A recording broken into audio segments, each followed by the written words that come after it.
दिल्ली के एक घर में भयानक गोलीबारी हुई, जहां रहने वाले कपल में पूनम चोपड़ा को हॉस्पिटल पहुंचने पर मृत बता दिया गया। उसका पति संजीव चोपड़ा जिंदगी और मौत के बीच झूल रहा था। दिल्ली में लूट की वारदातें लगातार बढ़ रही थी। क्या ये गोलीबारी और डकैती भी ऐसी एक घटना थी? इन्वेस्टिगेशन शुरू करने से पहले ही संजीव के पिता उसकी बुआ के लड़के बलराम जलोटा उर्फ बल्लू पर उंगली उठाते हैं, जो पहले से ही अपराधी था और एक मर्डर केस में अंडर ट्रायल था। हैरान करने वाली बात थी कि पूनम की तरफ से उसके भाई मनोज खोसला ने अपनी बहन पर हुए हमले के लिए संजीव को ही जिम्मेदार बताया। खबरी नदीम ने एक चौंकाने वाला खुलासा किया। उसने हमला करने वालों के नाम कमलेश रंजन और पंकज दास बताए। उसने पूनम के दोस्त मनीष कालरा का नाम भी सामने रखा, जो अमीर था और ब्याज पर पैसे देता था। संजीव का अफेयर था। इसका पता लगाने के लिए पूनम ने एक प्राइवेट डिटेक्टिव गिरीश रावत को हायर किया था। गिरीश रावत ने माहिरा तलवार नाम की लड़की से संजीव का अफेयर कंफर्म किया। अफेयर था? बिल्कुल था। चौंकाने वाली बात मनोज के बारे में भी पता चली कि उसका अपनी बहन के साथ झगड़ा था। मनोज, मुझे सिर्फ पैसे चाहिए, एनी हाउ। तुम बहुत सेल्फिश हो पूनम। पुलिस अब भी उस माहिरा तलवार तक नहीं पहुंची थी जिसका संजीव के साथ अफेयर था। अब आगे। तुम ब्लैकमेल कर रहे हो मुझे? तुमने मर्डर किया है माहिरा, पूनम को मार दिया है तुमने और संजीव को मरने के लिए छोड़ दिया। तो कभी भी मर सकता है। मैंने कुछ नहीं किया है। होटल शाइनिंग मून 12 बजे आ जाना। किसी को कुछ नहीं पता चलेगा कि तुमने क्या किया है।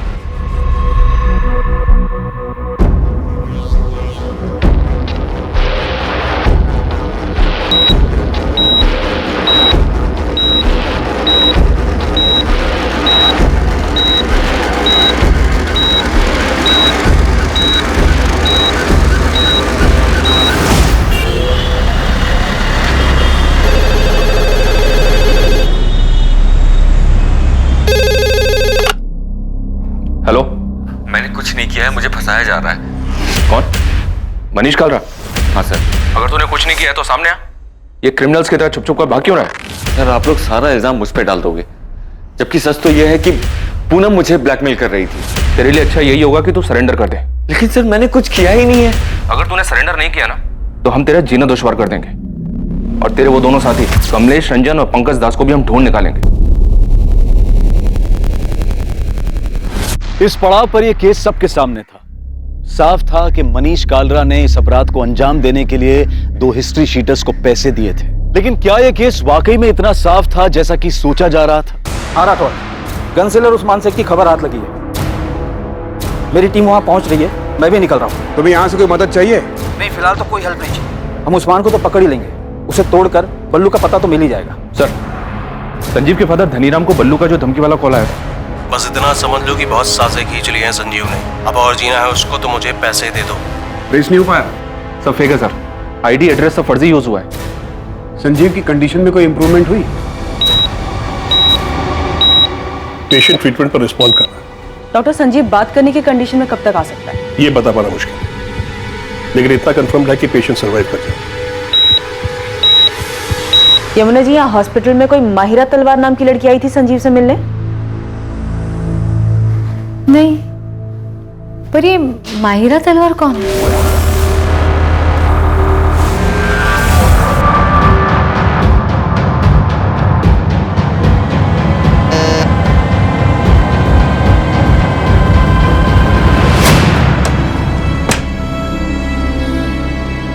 मुझे पता था तू आएगी माहिरा। छोड़ो, छोड़ो। तुम सिर्फ जबरदस्ती कर सकते हो ना? जबरदस्ती हो या मर्जी से, मुझे कुछ फर्क नहीं पड़ता माहिरा। अगर मैं पुलिस को जाके ये बता दूं कि तुम मुझे हर्ट करने के लिए और मुझसे बदला लेने के लिए ये सब कर रहे हो तो? अरे शौक से जाओ। अरे तुम्हें तो जाने की भी जरूरत नहीं है। ये तुम्हारे फोन से पुलिस को फोन कर दो कि मैं तुम्हें परेशान कर रहा हूं। क्या हुआ? अरे पकड़ो, डर क्यों रही हो? उस वीडियो में तुम्हारा ऑडियो एकदम क्लियर सुनाई दे रहा माहिरा। तो अगर हमारी सारी दिक्कत ही पूनम है तो इस दिक्कत को जड़ से हटा देते हैं ना Sanjeev? Same coffee shop, same table, तुम्हारी आवाज एकदम क्लियर सुनाई दे रही है। शहर में बहुत सारी रॉबरीज हो रही हैं, लेकिन अभी तक कोई पकड़ा नहीं गया है। तो ऐसी ही किसी एक रॉबरी में पूनम भी तो मर सकती है। मैंने उसे नहीं मारा है। तुम्हारा यह खूबसूरत चेहरा, जेल की सलाखें, कभी सोचा है तुमने जेल में पुलिस तुम्हारे साथ क्या क्या करेगी?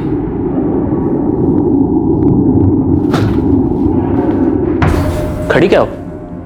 चल कपड़े उतारो।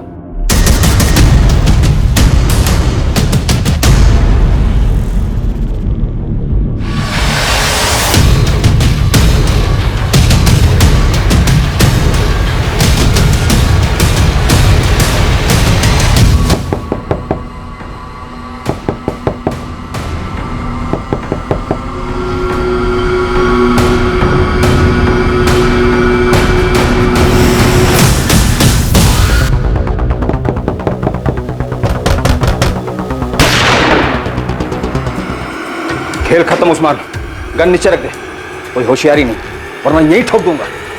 3 सेकंड है तेरे पास। 1 2 नीचे रख देगा। रख नीचे गन।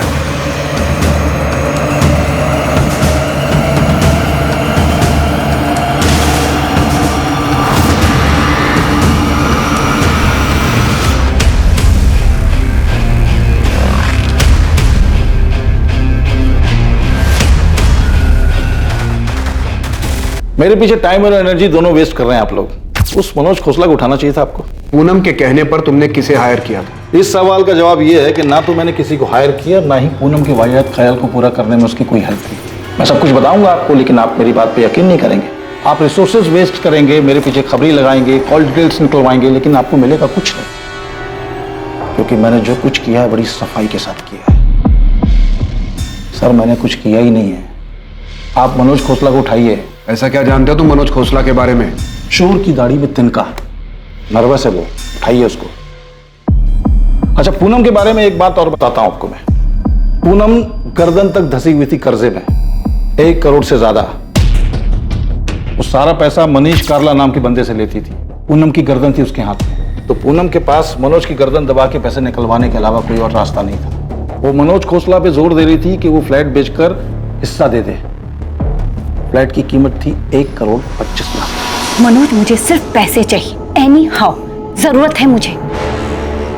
अब चाहे तुम मार्केट रेट पे 50% कैश दो या फिर फ्लैट बेचकर मुझे पैसे दो। इतना सब कुछ जानते हो तो ये बात पहले क्यों नहीं बताई गिरीश?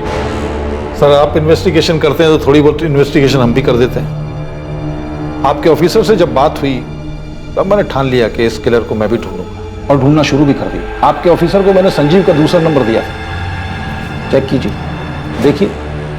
माहिरा तलवार को ढूंढिए सर, उसके चैट मैसेज चेक कीजिए।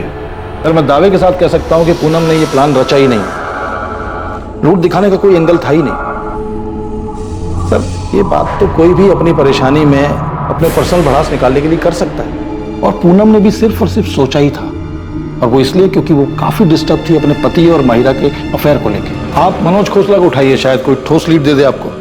और वैसे मैं तो आपके लिए अवेलेबल हूं 24/7। Thank you.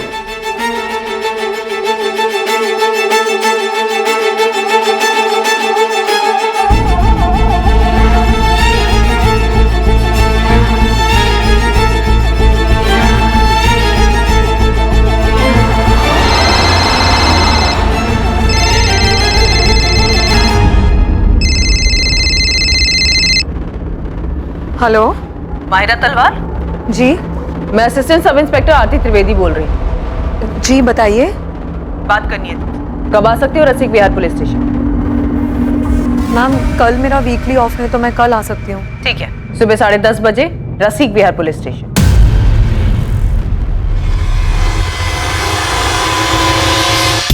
सर यह है कमलेश रंजन का नंबर।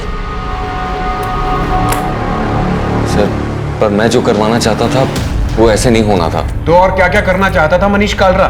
सर पूनम के घर पे अटैक का प्लान था ही नहीं, और प्लान में उसके हस्बैंड संजीव को किसी भी तरह का हार्म पहुंचाने का कोई इंटेंशन नहीं था हमारा, क्योंकि सर उससे मेरी कोई दुश्मनी है ही नहीं। सर मैं मानता हूं कि मैंने पूनम को मारने के लिए कमलेश को सुपारी दी थी, लेकिन ये काम ऐसे नहीं होने वाला था। सर कमलेश ने मुझे बताया था कि वो इसे रोड एक्सीडेंट में करेगा, उसके घर पे नहीं, ताकि पूनम का मर्डर एक हादसा लगे। पूरा प्लान रेडी है सेठ, कुछ ही दिनों में आपका काम हो जाएगा। अब तक तो काम हो जाना चाहिए था ना कमलेश। पूनम मुझे आए दिन धमकी दे रही है, मैं नहीं चाहता कि वो पुलिस के पास जाए। और एक तो तुम्हारा प्लान है कि अरे सेठ आप बेफिक्र रहिए, पूरी फील्डिंग हो चुकी है। पूनम कब पार्लर जाती है, किस रास्ते से घर जाती है, सब पता चल गया। किलिंग भी नहीं लगेगी, पूरा का पूरा एक्सीडेंट ही लगेगा। सर कमलेश ने बताया था कि वो एक काम रोड एक्सीडेंट में करेगा, पर जो हुआ वो प्लान का हिस्सा था ही नहीं। मेरा भरोसा कीजिए सर। तेरा भरोसा करे मनीष कालरा? मर्डर की सुपारी दी है तूने और उस हिस्ट्री शीटर ने तुझे एक्सीडेंट बताया। उस हिस्ट्री शीटर की बात का भरोसा करें हम? साले कमलेश रंजन को भी लटकाऊंगा और साथ में तुझे भी।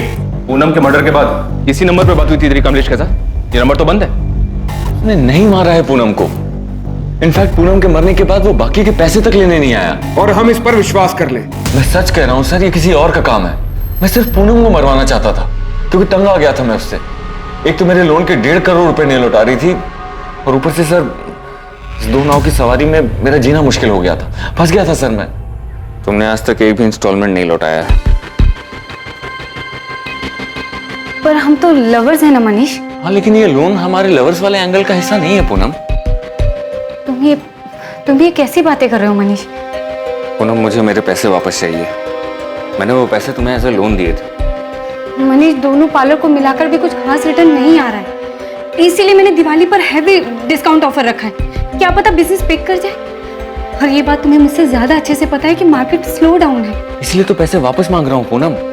मैं मार्केट से अलग नहीं हूँ, मुझे भी पैसों की जरूरत है। पर अचानक ये पैसों की बात कहाँ से आ गई मनीष? क्या मैं तुम्हें वो सब कुछ नहीं दे पाई जो तुम्हें खुशी दे सके, जो तुम्हें चाहिए था? तो मुझे कोई एक तरफा नहीं मिला है पूनम। तुम्हें भी मुझसे वो सारी खुशियां मिली हैं। तुम्हें हो क्या गया है मनीष? पूनम आज के बाद हम ऐसे नहीं मिलेंगे। आज ही आखिरी था। आज के बाद इट्स स्ट्रिक्टली बिजनेस। तुम प्लीज मेरे पैसे लौटा दो और भूल जाओ कि हमारे बीच में कुछ हुआ भी था। Avantika, am I right? उसी की वजह से तुम मेरे साथ ये कर रहे हो ना? तुम तो गए मनीष। बेस्ट लॉयर हायर करूंगी और रिद्धि मेरे साथ रहेगी और एलिमनी में इतना पैसा मांगूंगी ना कि तुम सड़क पर आ जाओगे। अवंतिका मैं सिर्फ सो रहे थे ना उसके साथ? मैं बहक गया था अवंतिका। पूनम बस मेरी क्लाइंट है। लेकिन अब तुम उसके क्लाइंट हो और मैं उसके साथ गुलछरे उड़ाती हूँ। अब ये बात मैं सबको बताऊंगी, रिद्धि को भी और कोर्ट को भी। अवंतिका हम बस फिजिकल हुए थे। एक बार डाइवोर्स हो जाने दो, फिर मैं भी ढूंढ लूंगी किसी, सिर्फ फिजिकल होने के लिए। अवंतिका चिल्लाओ मत, रहो उसी के पास। शादी करो या बाहर में जाओ, मैं तुम्हें रास्ते पर ला दूंगी, बर्बाद करके छोड़ूंगी। अवंतिका को अचानक सब कुछ पता चल गया, इसलिए अचानक तुम मुझे छोड़ रहे हो। अवंतिका मेरी वाइफ है, मेरी फैमिली है और हम दोनों के बीच में जो हो रहा है वो कभी खत्म नहीं हो सकता मनीष। तुम कैसी बात कर रही हो पूनम? तुम्हारी खुद की फैमिली है, हस्बैंड है। हस्बैंड, राइट, हस्बैंड जिसका अफेयर किसी और के साथ चल रहा है। फिर तो उसमें मैं क्या करूं पूनम? देखो तुम प्लीज मेरे लोन के पैसे मुझे लौटा दो और भूल जाओ कि हम एक दूसरे को कभी जानते भी नहीं। हम दोनों के बीच जो कुछ हुआ उसमें हम दोनों की मर्जी थी, तो जब चाहो तुम मुंह उठाकर सब कुछ खत्म नहीं कर सकते। सर घर पे अवंतिका मुझे धमका रही थी और बाहर पूनम। सर अवंतिका तो मेरी वाइफ है, मैं उसे नहीं छोड़ सकता, पर पूनम ने तो सारी लिमिट्स क्रॉस कर दी थी। सर मैं तुम्हें बर्बाद कर दूंगी मनीष, कहीं का नहीं छोड़ूंगी तुम्हें। ये सही नहीं है पूनम। तुम मेरे साथ थी क्योंकि तुम्हें भी अच्छा लग रहा था, पर अब नहीं। मुझसे भागना इतना भी आसान नहीं है मनीष। मैं तुमसे भाग नहीं रहा हूँ। मैं भागने भी नहीं दूंगी मनीष। अगर तुम्हारी वाइफ तुम्हें कोर्ट में ले जाने की धमकी दे रही है तो मैं तुम्हें पुलिस स्टेशन लेके जाऊंगी। लेकिन मैंने तुम्हारा किया क्या है पूनम? रेप किया है तुमने मेरा मनीष। नहीं इनोसेंट मत बनो। तुमने मुझे लोन दिया, उसे वापस लेने के लिए तुम मुझे ब्लैकमेल कर रहे हो और जबरदस्ती रेप कर रहे हो। बस यही बात मैं पुलिस स्टेशन जाके बोल दूंगी। तुम ऐसा नहीं कर सकती पूनम। मैं बिल्कुल कर सकती, इनफैक्ट मैं ऐसा ही करूंगी। मैं दोनों के बीच में पिसता जा रहा था सर, लेकिन अपनी फैमिली की कसम खा के कह रहा हूं कि मैंने ये नहीं करवाया। ये डिसाइड हुआ था कि कमलेश इस हादसे को एक्सीडेंट का रूप देगा, पर यहाँ तो रॉबरी और मर्डर हुआ है सर। सर ये किसी और का काम है। सर अभी जो नंबर मैंने आपको दिया था सर, जब पूनम के मर्डर की खबर आई थी ना, तो मेरी इसी नंबर पर कमलेश से बात हुई थी। ये क्या कर दिया कमलेश? दिमाग खराब हो गया है। ये खबर पढ़ के मैं खुद हैरान हूँ सेठ। तुमने क्या कहा था? उसका एक्सीडेंट होगा। अरे सेठ हमने कुछ किया ही नहीं है। झूठ मत बोलो। मैं क्यों झूठ बोलूंगा सेठ? मैंने सुपारी उठाई, काम किया होता तो आपको फोन करता, बैलेंस पेमेंट लेने आता, और हमने तो एक्सीडेंट सोचा था ना, पर किसी टेढ़ी खोपड़ी ने घर में घुस के मार दिया तुम्हें। सर मैं कसम खा के कह रहा हूँ कि मैंने सुपारी दी थी, लेकिन प्लान एक्सीडेंट का ही था। साले तेरे जैसे मास्टरमाइंड और कमलेश जैसे हिस्ट्री शीटर पर भरोसा करने लगे ना, तो हमें नौकरी छोड़ के घर बैठ जाना चाहिए।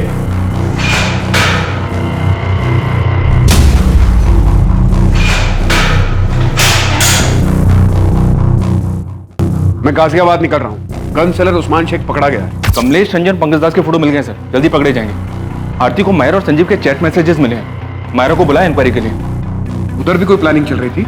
अभी तक पिक्चर क्लियर नहीं है सर। संजीव और मायरा का भी अफेयर चल रहा था। पूनम से छुटकारा पाने की बात चल रही थी। जितने लोगों का पता चला सबके पास अपना अपना मोटिव था, सब अपनी अपनी प्लानिंग में लगे थे। सर ये पूनम का भाई मनोज खोसला, इसको भी उठवाता हूँ। इस रॉबरी कम मर्डर के पीछे के षड्यंत्र की दस्तक हर तरफ से आ रही थी। इल्जाम किसी पर भी लगाया जा सकता था, या तो पूनम पर जो मर चुकी थी, या फिर संजीव पर जो बेहोशी की हालत में था। हर एक का मकसद और इरादा बिल्कुल फिट हो रहा था, लेकिन असली गुनहगार अब भी पहुंच के बाहर था। मैंने बल्लू को .25 कोलेट गन बेची थी, ये मैं यादव साहब को पहले ही बता चुका हूँ, लेकिन ये वाला कांड किसने किया ये मैं नहीं जानता। मैं बस गन बेचता हूँ साहब, उसे चलाने का काम नहीं करता। बल्लू को कितनी गन्स बेची है? 2। कब? यही कोई 1 महीना पहले। मतलब उसके बेल पे बाहर आने के बाद? हाँ। कहाँ? अबे बाजार मत लगाओ उस्मान, सीधा वो .25 कोलेट निकालो और साथ में 20 गोलियां। लग रहा है जज गई हाथ में। कहा था ना मक्खन है मक्खन। मक्खन तो है। सुनो साथ में से वो साइलेंसर भी देना। एक या दोनों के लिए? दोनों के लिए। 2 साइलेंसर्स खरीदे थे उसने? जी, 2 .25 कोलेट गन, 20 गोलियां और 2 साइलेंसर्स। ये सारा सामान बल्लू ने करीब 1 महीना पहले खरीदा है। मनोज को उठा लिया सर, उसे भी इंटरोगेट करूंगा। कर लो जायसवाल, लेकिन हमारा प्राइम सस्पेक्ट बल्लू ही है। मनीष कालरा भी शायद सच बोल रहा है कि उसने प्लान किया था सुपारी किलर कमलेश के साथ मिलकर, लेकिन काम जरूर बल्लू ही कर गया। सर मुझे माहिरा के चैट्स मिले, संजीव और किसी शोएब नाम के बंदे के साथ उसके जो चैट्स हैं उनसे काफी कुछ मिला है। शोएब के मैसेजेस से ये लग रहा है कि शोएब माहिरा को ब्लैकमेल कर रहा था। तो उसने मैसेज भेजा कि मैं अच्छी तरह जानता हूँ कि तुमने कैसे प्लान बनाया और कैसे अंजाम दिया। मैं उन दोनों को भी अच्छे से जानता हूँ जिसे तुमने भेजा था, फोन करो। अभी शोएब कौन है? तो ये तो वही बताएगा। मैंने 2 कांस्टेबल भेजे उसे उठाने के लिए। वैसे इन मैसेजेस से ये लगता है कि शोएब काफी कुछ जानता था और इसी वजह से वो माहिरा को ब्लैकमेल कर रहा था। ये हो क्या रहा है? मनीष का पूरा चिट्ठा खुलता है, वो एक्सीडेंट का प्लान बताता है। बल्लू का सब कुछ क्लियर दिखाई दे रहा है, गन्स खरीदना, साइलेंसर खरीदना, और अब ये शोएब और माहिरा की नई एंट्री हो रही है। सर इस केस में सबकी किसी न किसी से रंजिश रही है। यहां तक कि पूनम और संजीव के बीच भी कुछ भी ठीक नहीं था। सब लोग बस एक मौके की तलाश में थे। दिल्ली और उसके आसपास के इलाकों में बलराम जलोटा उर्फ बल्लू की बड़े पैमाने पर तलाश शुरू हुई। माहिरा तलवार के एंगल को भी अनदेखा नहीं किया जा सकता था। उसके चैट मैसेजेस से साफ पता चल रहा था कि वो भी पूनम से छुटकारा पाने की फिराक में थी। संजीव जो उन हमलावरों के बारे में बता सकता था, वो अब भी बेहोश था। यार संजीव को होश ही नहीं आ रहा है। परेशानी की तो बात है यार, वो ऐसे ही रहेगा क्या पूरी लाइफ? नहीं यार, ऐसे मत बोल, सब ठीक हो। यमुना, संजीव के अकाउंट में तो सिर्फ 6 लाख रुपए और वो बल्लू 15 लाख रुपए के लिए उसके पीछे पड़ा हुआ था। संजीव देता भी तो कैसे? कैसी हालत में पहुंचा दिया हमारे बेटे को। डॉक्टर भी कुछ बता ही नहीं रहे संजीव को कब होश आएगा। बोल रहे बाकी सब ठीक है। जब सब ठीक है तो वो होश में क्यों नहीं आ रहा है? संजीव चोपड़ा के माता पिता इस बात से चिंतित थे कि संजीव को कब होश आएगा और कब उसकी हालत फिर पहले जैसी सामान्य होगी। वहीं दूसरी ओर पूनम के माता पिता अब भी अपनी बेटी को खोने के गम से उभर नहीं पाए थे, और ना ही उनके परिवार को यह अंदाजा था कि संजीव और पूनम के बीच वास्तव में हालात कितने बिगड़ चुके थे। हाँ, मेरे और पूनम के बीच में फ्लैट को लेकर नोकझोंक हुई थी, लेकिन इसका मतलब ये नहीं है सर कि आप उसके मर्डर को लेकर के मुझ पे शक करें। मैंने संजीव का नाम लिया, इसलिए आप मुझसे पूछताछ कर रहे हैं। तुमने संजीव पर तो आरोप लगाया, पर अपने झगड़े के बारे में कुछ नहीं पता। अभी तुम ये बताओ, पूनम के साथ झगड़े की वजह कोई और भी थी क्या? बिजनेस में लॉसेस की वजह से पूनम को फ्लैट में हिस्सा चाहिए था। वो फ्लैट जो मेरे फादर पहले ही मेरे नाम कर चुके थे, और तुम उसे कुछ देना नहीं चाहते थे, और अब तो देने की जरूरत भी नहीं पड़ेगी। वो तो रही नहीं। कैसी बात कर रहे हैं आप? मैं अपनी बहन पूनम को क्यों मारूंगा सर? पूनम ने मुझे कॉल किया था ये बताने के लिए कि उसे संजीव से डर लगने लगा है। संजीव उसे मारने की प्लानिंग कर रहा है और अब संजीव के फादर बीच में बल्लू का नाम घुसेड़ रहे हैं। सर आप ही सोचिए, बल्लू क्यों मांगेगा 15 लाख? एक्सटॉर्शन मांगने वाले को यह पता होता है कि सामने वाला पैसे दे पाएगा या नहीं दे पाएगा। संजीव का रियल एस्टेट का बिजनेस बिल्कुल ठंडा चल रहा था और उधर पूनम, सर पूनम ने भी जो 3rd ब्रांच खोली थी अपने पार्लर की, उससे भी कोई खास रिटर्न नहीं आ रहा था। सर पूनम ने बहुत पैसे लोन पे लिए हुए थे और लाखों रुपए तो उसने संजीव को दिया था। उसके पैसे भी रख लिए और उसका मर्डर भी कर दिया संजीव ने। मर्डर करने का प्लान हमें तुम्हारी बहन की तरफ से भी मिला है। मिला होगा सर, और भी बहुत कुछ मिला होगा। संजीव और पूनम के अफेयर्स भी मिले होंगे, लेकिन सच सामने है सर। आज संजीव जिंदा है और मेरी बहन मर गई। अगर मेरी बहन ने यह प्लान किया होता तो आज वो जिंदा हो। सर आपको मेरे बारे में जो पता करना है, जिससे पूछताछ करनी है कर लीजिए, लेकिन सच यही है जो मैं कह रहा हूं। इन सब के पीछे संजीव है सर। गोली गलती से संजीव पे चल गई होगी और वो विक्टिम बन गया। कहो तो तुम्हारे और संजीव के सारे मैसेजेस दिखाऊं? काफी परेशान थे तुम दोनों। पूनम संजीव को नहीं छोड़ रही थी।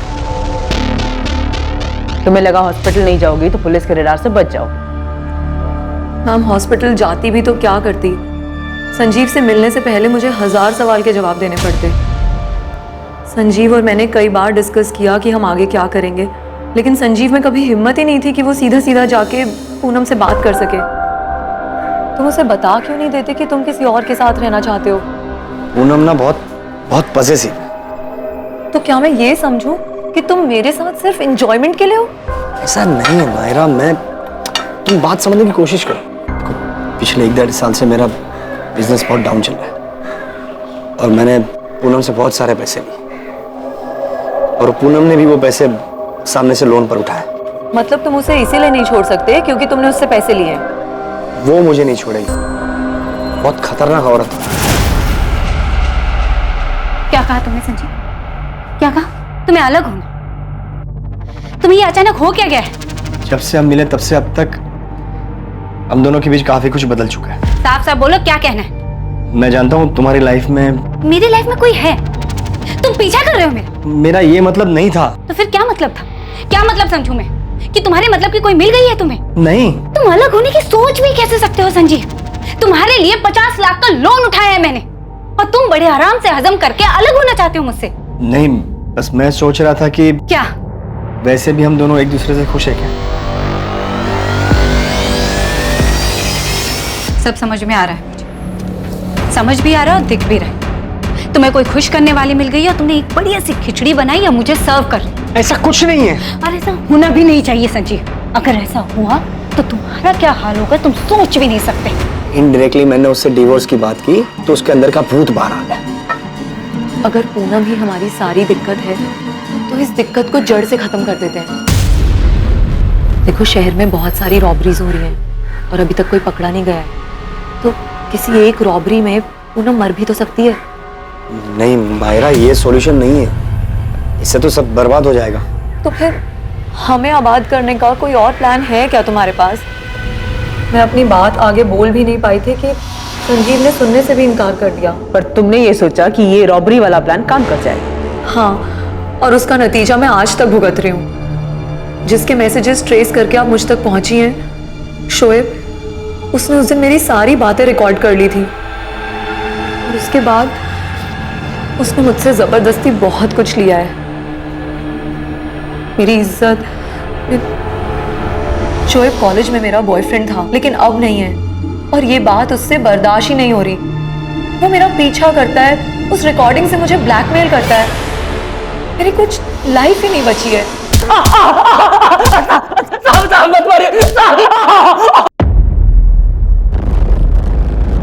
सब जानता है ना तू?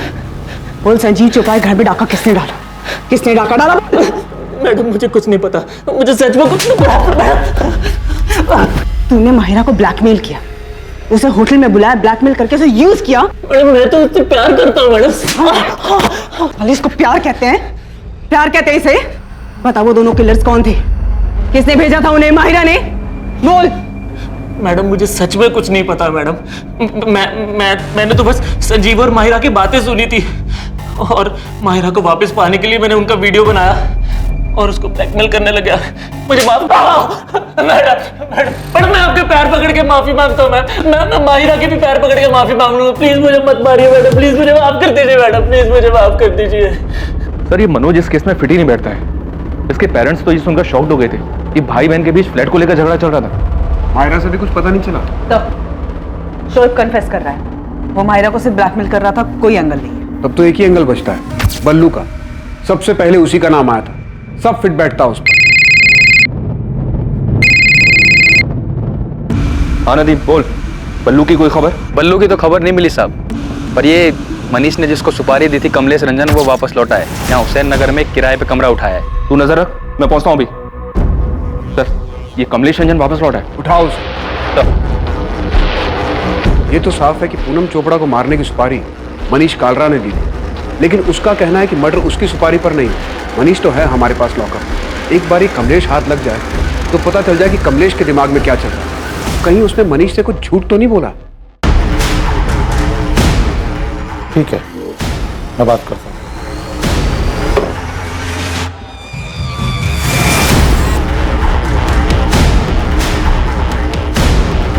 वो वाला कमरा है साहब।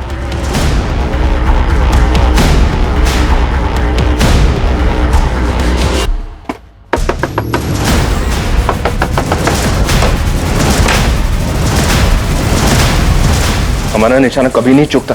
कमलेश रंजन, तुमने जो किया है उसे भुगतना तो पड़ेगा मनीष। तुमने अपनी कब्र खुद खो दी। माफ कर दो मुझे, मैं तो बस सब पहले जैसा ठीक करना चाहता था। पहले जैसा अब कुछ नहीं रहा मनीष, सब कुछ बिगड़ चुका है। ये दरार तुमने पैदा की, खूनी बन गए तुम। कहाँ है तेरा साथी पंकज? पता नहीं साहब, ये कांड होने के बाद हम अपने अपने रास्ते निकल गए। उसके बाद बात नहीं हुई हमारी। वो कोलकाता की तरफ गया था। कैश कितना था और गहना कितना मिला? काहे का कैश? अबे वो कमलेश, ज्यादा होशियारी मत कर, समझा? वो मनीष हमारे हाथ में है, प्लान जानते हैं हम। 3-4 और रॉबरी तेरे नाम पे डाल देंगे, गोली मार देंगे, कोई नहीं आएगा तुझे पूछने। कमलेश, हाँ सर आप कर सकते हो, पर मुझे मारने से असली मुजरिम तो नहीं मिलेगा ना। मैं खुद हैरान हूँ। मनीष सेठ से सुपारी मैंने उठाया था। मैं और पंकज ये काम 16 तारीख को करने वाले थे। एक्सीडेंट के लिए हमने गाड़ी भी जुगाड़ लिया था, और उससे पहले ही 14 की रात को कोई ये कांड कर दिया। तो सुपारी गैंग में तुझे खबर नहीं मिली कि एक ही आदमी की डबल सुपारी बट रही है? नहीं पता चला साहब, जितनों को जानता हूँ पूछ पूछ के थक गया हूँ।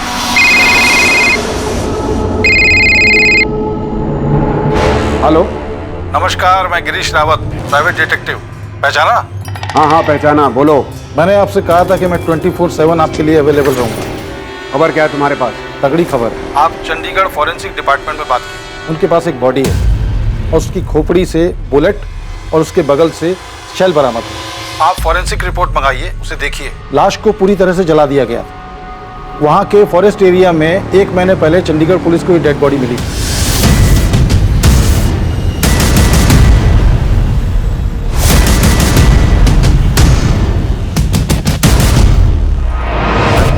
ये चंडीगढ़ वाले मर्डर केस में बुलेट .25 कॉलेट गन से चलाई गई थी। तुम्हें कैसे मालूम कि .25 कॉलेट गन हमारे केस में भी शामिल है? थैंक यू इंस्पेक्टर, आप तो तारीफ करेंगे नहीं तो सोचा मैं ही थैंक यू बोल देता हूँ। वैसे ये इन्फॉर्मेशन मुझे अपने चंडीगढ़ नेटवर्क से मिली थी, पर आज तक चंडीगढ़ पुलिस को ये नहीं मालूम कि डेड बॉडी किसकी है। शायद ये इन्फॉर्मेशन आपके कुछ काम आ जाए। 2 .25 कोलेट गन, 20 गोलियां और 2 साइलेंसर्स। ये सारा सामान बल्लू ने करीब 1 महीना पहले खरीदा है। जी सर, जंगल में मिली थी बॉडी। 17 सितंबर की बात, एकदम जली हुई कंडीशन में। आज तक पहचान नहीं हो पाई विक्टिम की, वैसे पहचानना मुश्किल है। ये मर्डर बलराम जलोटा उर्फ बल्लू का ही काम होगा। हाँ, दिल्ली पुलिस हेडक्वार्टर से वांटेड लिस्ट आई, उसमें फोटो मिला है उसका। बल्लू हमारे यहाँ से wanted, murder cum robbery case. Murder में यहाँ जो गन यूज हुई है वो .25 कॉलेट गन, शायद तुम्हें भी यही मिला। हाँ यही है। बुलेट विक्टिम के स्कल से रिकवर हुआ था और सेल भी वहीं पास में पड़ा था। FSL के पास ही है वो, और रिपोर्ट दी है उन्होंने कि गोली .25 कॉलेट गन से ही चली थी। मुझे FSL से वो बुलेट चाहिए। मेरा ऑफिसर अंकुर सिन्हा ये कोऑर्डिनेट करेगा। बुलेट आपको मिल जाएगी सर। क्राइम सीन और बंट बॉडी के फोटो भी हैं हमारे पास, पर बॉडी हमने क्रिमिनेट कर दी। पर विक्टिम का DNA प्रिजर्व्ड है। आइडेंटिटी ट्रेस करने में दिक्कत इसलिए आ रही है क्योंकि कोई मिसिंग रिपोर्ट ही मैच नहीं हो पा रही। एक अनजान आदमी की चंडीगढ़ में हुई हत्या और उस हत्या में इस्तेमाल की गई गन का संजीव और पूनम के घर पर हुई डकैती और हत्या के केस से निश्चित तौर पर संबंध था। मगर इन कड़ियों को जोड़ पाना और प्राइम सस्पेक्ट बलराम जलोटा और बल्लू तक पहुंच पाना पुलिस के लिए आसान साबित नहीं होने वाला। इस मामले में हॉस्पिटल से अभी कुछ और चीजें सामने आनी थी, जहां संजीव चोपड़ा धीरे धीरे रिकवर हो रहा था। सर, एक गुड न्यूज है। ये खबर मैंने आपको पहले इसलिए नहीं दी बिकॉज मैं आपको डिसअपॉइंट नहीं करना चाहता था। संजीव चोपड़ा को होश आ गया डॉक्टर? जी हाँ, 3 दिन पहले। अब संजीव बात करने की कंडीशन में है, लेकिन मैं आपको 5 मिनट से ज्यादा अलाउ नहीं कर सकता। इन्वेस्टिगेटिंग टीम को उम्मीद थी कि संजीव चोपड़ा होश में आकर उन्हें हमलावरों के बारे में बताएगा, कोई जानकारी या सुराग देगा। लेकिन क्या वाकई ये जानकारी कुछ अलग साबित होने वाली थी, जो कि इन्वेस्टिगेटिंग टीम को पहले से नहीं पता था? संजीव,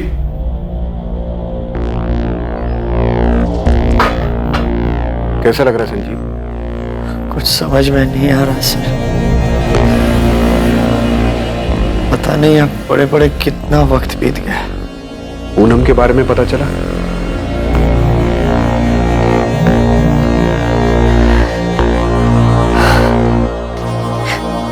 मुझे यकीन नहीं हो रहा मैं कैसे बच गया। तुम्हारे फादर ने तुम्हारे कजन बल्लू का नाम लिया, वो धमका रहा था तुम्हें? हाँ सर, बल्लू ने ही धमकी दी थी। मुझे क्या पता था वो सच में ऐसा कुछ करेगा। पक्का वो बल्लू ही था? हाँ सर, वो बल्लू ही था। अरे कौन है भाई?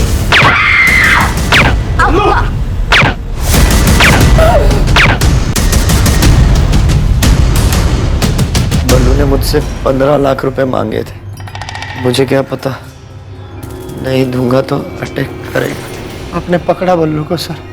जल्द पकड़ लेंगे, अब तुम आराम करो। बस यही कंफर्म करना था कि ये सब कुछ बल्लू ने किया है।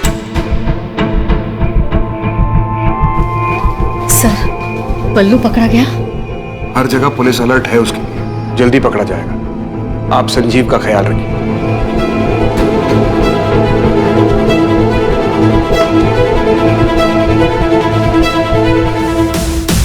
दोनों भाई हैं, जसवंत गिल बड़ा और मनप्रीत गिल छोटा है। ऑलमोस्ट हर दिन दिखते हैं हॉस्पिटल में दोनों। संजीव और ये दोनों भाई ग्वालियर में एक साथ ही बड़े हुए हैं। ग्वालियर में संजीव के ग्रैंडफादर थे। सर, संजीव के कॉल रिकॉर्ड्स में भी दोनों का नाम था। कुछ ठोस मिला है चंडीगढ़ केस में। वो बुलेट शेल एफएसएल ने भेजा है मुझे।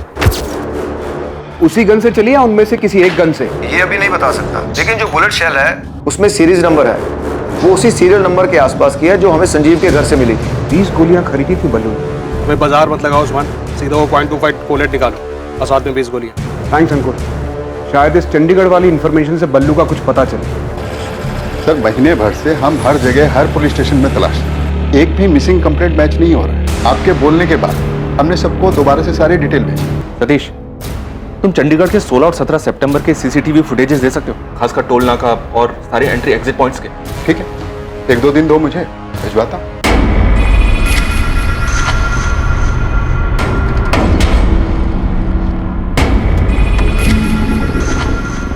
जसवंत, वो बंदा दिखाई दे रहा है तुझे? कौन?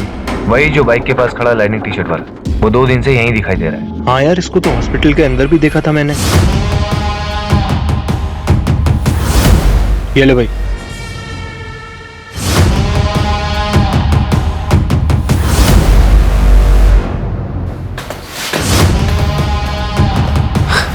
जसवंत, तुझे कुछ गड़बड़ लग रही है क्या?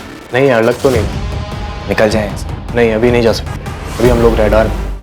हाँ, मनप्रीत और जसवंत संजीव के बचपन के दोस्त हैं। हाँ, पूछा था मैंने, बताया उन दोनों ने। और आप उनके बारे में क्यों पूछ रही हैं? ऐसे ही पूछताछ करने की तो आदत है हमारी। वैसे धनीराम जी, आप मुझे बताइए कि जसवंत और मनप्रीत को कैसे पता चला कि संजीव हॉस्पिटल में है और उसकी वाइफ पूनम की डेथ हो गई है? आपने फोन किया था? जी नहीं, उन्होंने फोन किया था। सर, चंडीगढ़ के सीसीटीवी फुटेजेस के तकरीबन 60% फुटेजेस स्कैन कर रही हैं, पर बल्लू कहीं भी नहीं दिख रहा है। डबल मर्डर केस में बल्लू पकड़ा गया, अंडर ट्रायल था। 2 महीने पहले वो बेल पर बाहर आया था। पहले महीने वो रेगुलर गाजियाबाद जेल में जाके हाजिरी देता रहा, उसके बाद वो वहां नहीं गया। 14 सितंबर लास्ट डेट थी जब वो हाजिरी देने गया था। उसके बाद से बल्लू किसी को दिखाई नहीं दिया। संजीव के घर कांड होने के बाद ना हमें दिखाई दे रहा है, ना चंडीगढ़ के सीसीटीवी फुटेज में दिखाई दे रहा है। ऐसे कहां जा सकता है कि किसी को दिखाई ना दे? एक काम करो, संजीव के दोनों दोस्त जसवंत और मनप्रीत, इनको उठा लो। क्या पूछना है बाद में देखेंगे। जी सर। और बल्लू की माँ उषा, देखते ही गोली मार दीजिए बल्लू, मेरा बेटा नहीं है वो। उनको उठाना नहीं, उनका डीएनए सैंपल चाहिए। बल्लू किसी को दिखा नहीं और शायद अब दिखेगा भी।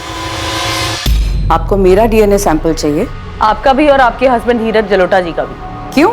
उषा जी, हमें डाउट है कि बल्लू मर चुका है। इन्वेस्टिगेटिंग टीम को अपराध का षड्यंत्र समझ आने लगा था। क्या हुआ यमुना? वो पुलिस जसवंत और मनप्रीत को लेके गई। अब पुलिस को जसवंत और मनप्रीत से क्या चाहिए?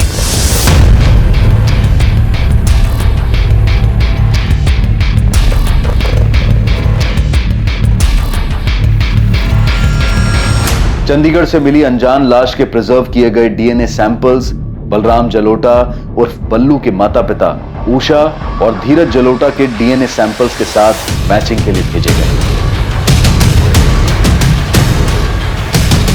बैठ जाओ।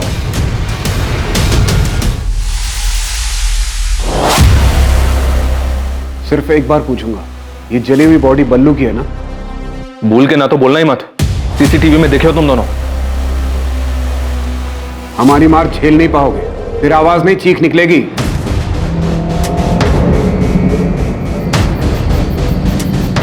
लो, बंद गई बोतल। इतने दिन से प्रैक्टिस कर रहे हो ना? चलो अब लगाओ निशाना। बाएं आंख बंद करो, 1 2 3 में बोतल धड़ाम। और इतनी पास में बोतल बांधा है कि आसानी से बोतल फूटनी चाहिए। ठीक है? और टेंशन मत लो, इसमें ये साइलेंसर लगा है, किसी को सुनाई नहीं देगा, किसी को कुछ पता नहीं चलेगा। 3 तक गिनती में बोतल धड़ाम। 1 2 3।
कौन है? कौन है ओए? कौन है? सर, प्लान हमारा नहीं था सर। हमें तो सिर्फ पैसे मिलने वाले थे और घर में कोई लूट भी नहीं हुई थी। सर, प्लान हमारा नहीं था सर।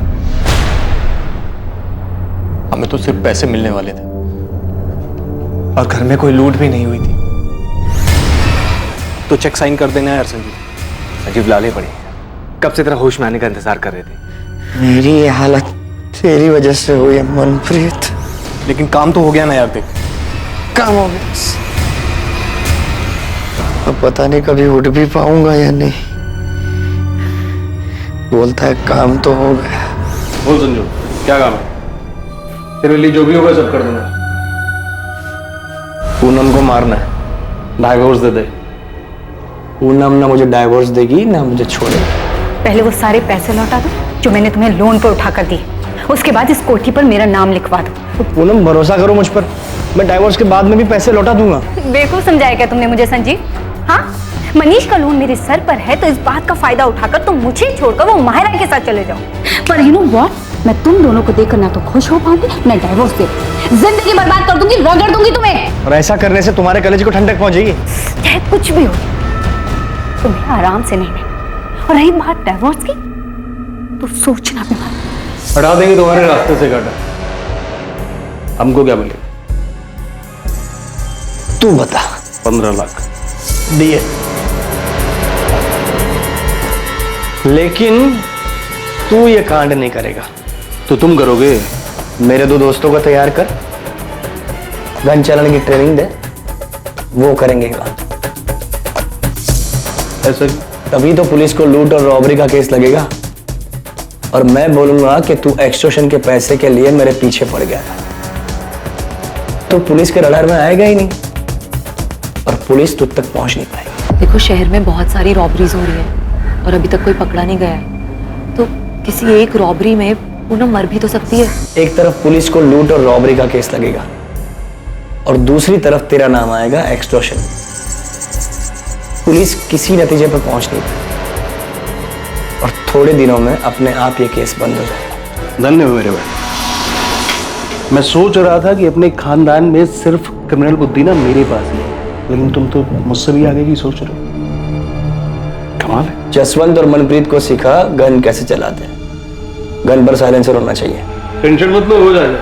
कब करना है फाइनल डेट बता। तू गन का इंतजाम कर, ट्रेनिंग दे, डेट में बता दो।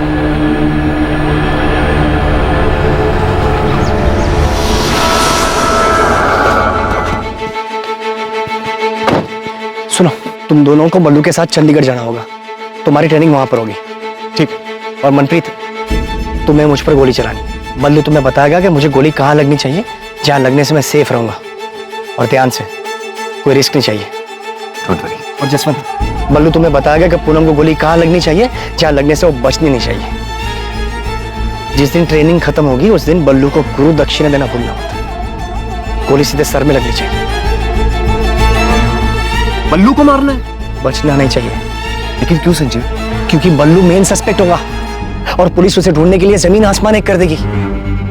उसे मारने के बाद इतनी अच्छी तरह से जलाना ताकि कोई पहचान ना सके, और पुलिस के हाथों सस्पेक्ट लगेगा ही नहीं, केस अपने आप बंद हो जाएगा। कितने पैसे देने वाला था संजीव? सर 5 लाख। पर गलती हो गई मेरे हाथ से। 2 ही गोली चलानी थी, लेकिन गलती से 3 गोली चल गई संजीव पर, और वो भी गलत जगह। कौन है?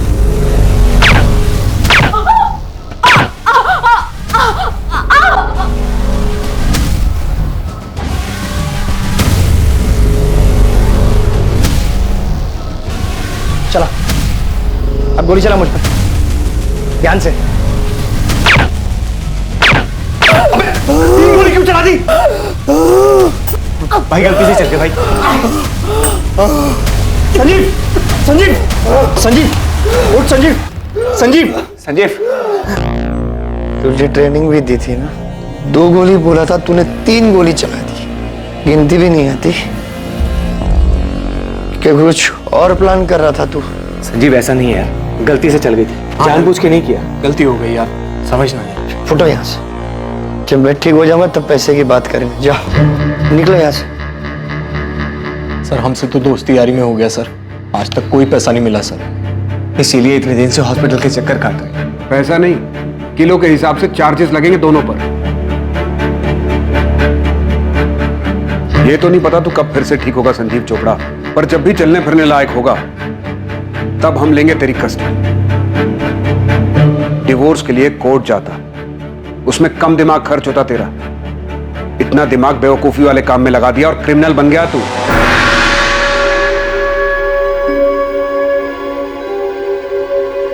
संजीव के माता पिता इस खुलासे से हैरान थे कि अपनी पत्नी से छुटकारा पाने के लिए उनके बेटे संजीव ने ऐसा क्रूर षड्यंत्र रचा। मैं शुरू से ही कह रहा था आप लोगों कि ये सब संजीव का किया हुआ। माहिरा ने पूनम से छुटकारा पाने के लिए दिल्ली में हो रही रॉबरीज की आड़ में इस तरह से रॉबरी और मर्डर के बारे में सोचा था, लेकिन इन्वेस्टिगेशन में सामने आया कि असल में हुए अपराध में माहिरा की कोई भूमिका नहीं थी। डीएनए रिपोर्ट आ गई है सर, और मैच भी हो ही गया होगा। जी हाँ सर, वो जली हुई डेड बॉडी बलराम जलोटा उर्फ बल्लू की थी। ऐसी आपराधिक और खतरनाक बातें सोचने में हम इंसानों के दिमाग का कोई तोड़ नहीं। संजीव चोपड़ा, जसवंत गिल और उसके छोटे भाई मनप्रीत गिल पर बलराम जलोटा और पूनम चोपड़ा की हत्या के लिए आईपीसी की धारा 302 के चार्जेस लगे हैं। पुलिस संजीव के हॉस्पिटल से डिस्चार्ज होने का इंतजार कर रही है ताकि उसे कस्टडी में लिया जा सके।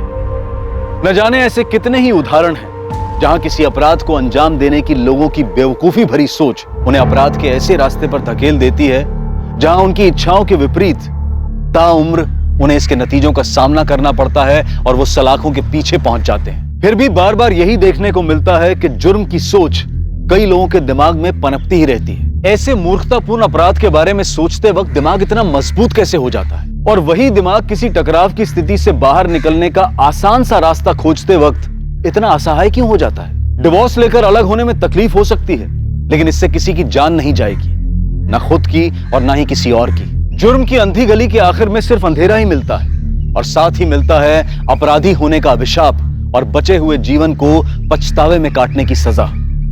Crime never page. अब मैं अनूप सोनी आपसे विदा लेता हूं। आपसे फिर मुलाकात होगी एक नए केस के साथ, और याद रखें, क्राइम और आपके बीच में सिर्फ इतना फर्क है कि आप कितने सतर्क हैं। सतर्क रहें, सुरक्षित रहें।